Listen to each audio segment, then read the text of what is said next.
دبست نفسي السنه دي ان اقرا 100 كتاب. تعالوا نعمل ستوري تايم بما ان انتوا حبيتوا الموضوع قوي وانا كمان حبيت الموضوع قوي. واحكي لكم ايه اللي حصل. ما اكدبش عليكم، في بدايه السنه حسيت بالاحباط، وده لان لقيت نفسي عدى 5 شهور من السنه وما قريتش الا 25 كتاب بس، وده لان كان يومي ضايع بره البيت. ملحوظه، انت تقدر تقرا من غير ما تضغط نفسك، انا بس اللي بموت في ضيق التنفس. مش هقول لك بقى لا انا زعلت وقعدت مع نفسي قلت لا لازم ازود العدد ولازم التزم اكتر من كده. لا خالص، انا حياتي عشوائيه اكتر من كده بكتير. هي الصدفه بس ان انا رحت اشتريت جرجره اللي هي الهيدفون بتاعتي دي، وبعدها انطلقت في الكتب الصوتيه. في ناس مجرد ما تسمع كلمه قرايه بيبقى المرادف للكلمه دي هي الكتب الورقيه، ويا سلام على ريحه الكتب الورقيه. انا متفقه معاهم ان فعلا الكتب الورقيه ليها ميزتها وليها حلاوتها، لكن للاسف في الحياه السريعه اللي بقينا فيها دي، فكره ان انت تاخد كتاب وتروح وتيجي بيه بيفضل في الشنطه بالاسبوع، بتقرا فيه مثلا المقدمه وما تيسر من 10 صفحات كده من الفصل الاول، وفي الاخر بتلاقي نفسك ما قريتش حاجه. هنا بقى بتظهر اهميه الفلكسبيليتي، ان انت ممكن تقرا الكتروني او تسمع صوتي، كله شغال، المهم انك تقرا. نرجع بقى للكتب الصوتيه، وده بيخلينا نسال سؤالين مهمين جدا. ايه ممكن نتسمع ونسمعه فين؟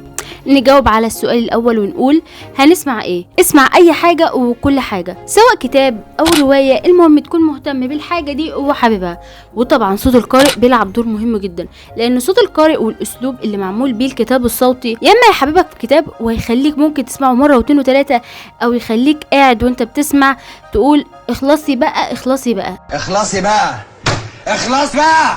نيجي بقى لاجابه السؤال التاني، وهي نسمع فين؟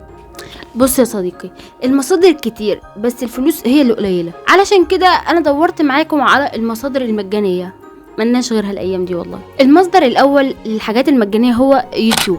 دورت على يوتيوب، في حاجات متوفره عليه بس مش كل حاجه متوفره، كمان الاصوات مش كلها بروفيشنال، في اصوات ناس بتجتهد في الموضوع يعني وبتقرا الكتاب في فيديو على اليوتيوب، بس اهو شغال لو انت يعني مش لاقي غيره. في تطبيقات صوتيه مجانيه برضو زي تطبيق منطوق، وده انا بجربه بقالي فتره، بس هو مشكلته الوحيده ان هو محدود بكاتيجوري معين من الكتب او فئه معينه، مش متنوع قوي. ثانيا الاصوات اللي عليه في منها الكويس جدا بس في منها الممل شويه، ده من خلال تجربتي اللي هي مثلا بقالها شهر مثلا في التطبيق، سمعت عليه اكتر من كتاب، فده تجربه على قد اللي سمعته، ممكن يكون في حاجات تانية الناس سمعوها يا ريت يقولوا لنا في الكومنتس. اما انت بقى لو غني وقررت انت تبقشش على نفسك وتسمع على تطبيقات مدفوعه، واللي هي بالمناسبه هي مش غاليه قوي، بس في نفس الوقت لو انا فضلت كل شهر ان انا ادفع على كميه التطبيقات دي كلها هيتخرب بيتي بجد، تطبيقات كتير. فانا هقول لك اسماء تطبيقات لو انت قررت انت تبقشش على نفسك، بس قبل ما اقول الاسماء يا ريت هذه التطبيقات يا اما تعمل معايا اعلان او يدوني اشتراك مجاني او يشغلوني معاهم، الحاله صعبه وانا عايزه اسمع كتب كتير قوي بصراحه، يعني اعمل لكم اعلانات حلوه جدا حلوه جدا بجد، بس يعني كلموني تواصلوا معايا او ادوني اشتراك مجاني، انا بتكلم عنكم اهو بشكل مجاني. من الحاجات اللي جربتها تطبيق اوديوهات. تطبيق اوديوهات من اللي بيقدم دراما اذاعيه، بيقدم الكتب في شكل دراما اذاعيه، الاصوات عندهم بصراحه خطيره لدرجه ان هي بتثبت في دماغك ان انت بتربط الشخصيه بالصوت ده وبيفضل لازق في دماغك، فدي بوينت حلوه تحسب لهم. بس مشكلتهم مش كل الكتب والروايات متوفره عندهم، هم بس اعتقد انهم مركزين على السلاسل اكتر، زي مثلا ما وراء الطبيعه او كتب دكتور نبيل فاروق بس، فهم مش متنوعين في كل انواع الكتب والروايات، يعني مش مكتبه كبيره. في برضه تطبيق ستوري تيل، وده جربته من حوالي 4 سنين، كان جاي الاشتراك فيه مجاني، يلا ايام. المهم تطبيق ستوري تيل من التطبيقات الحلوه لان هو مكتبه متنوعه في كل الانواع من الكتب، في روايات كتير جدا، في انجليش وفي عربي، فمتنوع. من حيث الاصوات حلوه، بس لو قلنا بقى من حيث الجوده اكتر والدراما الاذاعيه فاوديوهات احسن، فاهم يعني؟ هنا في تنوع بس هنا في اصوات، عايزين بقى نضم الاثنين مع بعض. في تطبيق اقرا لي برضو، ده سمعت عنه مؤخرا، بس اللي جذبني فيه كام حاجه كده هكلمكم عنها الحلقه الجايه، ده اللي انا نفسي اشترك فيه عشان اسمعها واقول لكم برضو ريفيو عنها. نيجي بقى للسؤال الاهم بما اني في المكان ده، هل الاستيعاب وانا بسمع زي بالظبط ما اقرا؟ بص ده بيرجع لك انت، على حسب انت بتفضل المعلومه تدخل دماغك ازاي، وطبعا نوع ذاكرتك ايه، فده محتاج ان انت تجرب وتشوف. انا بالنسبه لي بفضل ان الصوت ده يكون روايه، ولو كتاب فيه محتوى ومعلومات يبقى الافضل ان انا اقراه ورقي، لان انا مثلا لما باجي بسمع في الشارع او في الشغل، اللي هو لو اعتبرنا الامتياز اللي ما بقبضش منه حاجه ده شغل، فبالتالي بيكون حواليا مشتتات كتير جدا بتصعب عليا ان انا اركز في اللي بسمعه، وفي حاجات كتير ساعات بتقع مني، فبالتالي بيبقى كتاب صعب ان انا اسمعه صوتي في الاماكن المشتته دي.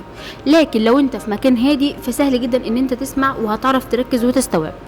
لو جينا بقى نختصر التجربة ككل، جودة الكتب الصوتية بتعتمد بشكل أساسي على صوت القارئ اللي انت بتسمع له. أنا من وجهة نظري ومن تجربتي إن لو معمول بشكل دراما إذاعية وفي كل شخصية صوت ومعمول بإخراج كويس، بيحول الكتاب أو الرواية اللي انت بتقرأها لحالة هتفضل ثابتة معاك فترة كبيرة جدا. الكتب الصوتية هتوفر لك وقت وهتنجز معاك جدا، هتساعدك ان انت تقرأ وتنوع في حاجات كتير. وطبعا لو انت مهتم فهي هتستغل الوقت اللي بيضيع معاك في الشارع وفي المواصلات وفي اماكن الشغل لما تكون لسه مثلا مستني حاجة، فهي منجزة بصراحة ولو انت حابب ان انت تستفيد من وقتك. وطبعا الكتب الصوتية هتساعد اللي لسه ما قراش لاول مرة وبيزهق من الكتاب ان هو يقع في حفرة القراية.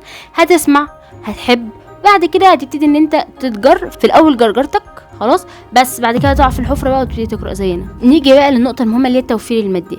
هو لو حسبناها هنلاقي ان احنا بنوفر ومش بنوفر. يعني بمعنى بسيط، لو انت هتشتري كل يوم او مثلا نقول كل اسبوع كتاب، فانت هتدفع، شوف في الكتاب كام، لكن انت هتدفع مره واحده اشتراك شهري لو انت يعني ناوي على المدفوع، بس هتدفع مره واحده وهتسمع بقى اي عدد من الكتب انت عايزه. بس في نفس الوقت انت مش هتقدر تحتفظ بالكتاب عشان تقراه مره تانية، ولو خلص الاشتراك مش هتقدر تسمع الكتب دي مره تانية، لازم تشترك تاني.